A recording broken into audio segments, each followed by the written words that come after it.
ഒരു ചാക്കോച്ചനായിട്ടുള്ള കോംബോ ഒക്കെ ആ സമയത്ത് പിന്നെ എങ്ങനെയാണ്? ശരിക്കും ഞങ്ങൾ തമ്മിൽ ഭയങ്കര കോംബോ അല്ലേ പ്രേമിക്കണം, പോയി വിളിച്ചിട്ട് വേണമെന്നൊക്കെ ഉണ്ട്. ആ അതന്നെ എന്നൊക്കെ പറയുന്നല്ലേ അതുപോലെയൊക്കെ കംപ്ലീറ്റ് വരയ്ക്കുന്നില്ലേ കാലുകൊണ്ട് കുരിശ് അതൊക്കെ രജനീകാന്ത് സ്റ്റൈലൊക്കെ ഭാഷാ സ്റ്റൈലൊക്കെ തോന്നി എനിക്ക്. നമുക്കൊക്കെ അങ്ങനെയൊന്നും ആരും ചെയ്ത് തന്നിട്ടില്ലല്ലോ.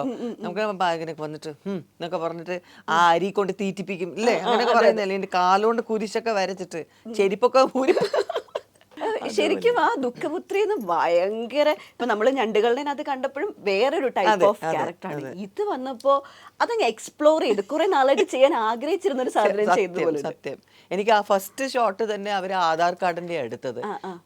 അത് എൻ്റെ ഒരു കോൺട്രിബ്യൂഷനും കൂടിയായിരുന്നു അത്. ബിക്കോസ് നമുക്കറിയാം ആധാർ കാർഡിൽ എടുക്കുന്ന ഫോട്ടോ ഒരു മനുഷ്യന്റെ ശരിയാവൂല എന്ന്. സോ ആ ഷോട്ടിൽ അങ്ങനെ ചെയ്തപ്പോഴേക്കും അവർക്ക് അത് ഇഷ്ടപ്പെട്ടു. ഇപ്പൊ അവർ പറഞ്ഞു അത് തന്നെ ചെയ്താൽ മതി എന്നായിരുന്നു. കാരണം ഞാനിങ്ങനെ പെട്ടെന്ന് ഇങ്ങനെ നോക്കിയിട്ടാണ് ഇങ്ങനെ വരുമ്പോഴാണ് ഫോട്ടോ എടുക്കുന്നത്. അയ്യോ ഇത് ഈ ഫോട്ടോ ഒന്ന് ഇടാവോ എന്ന്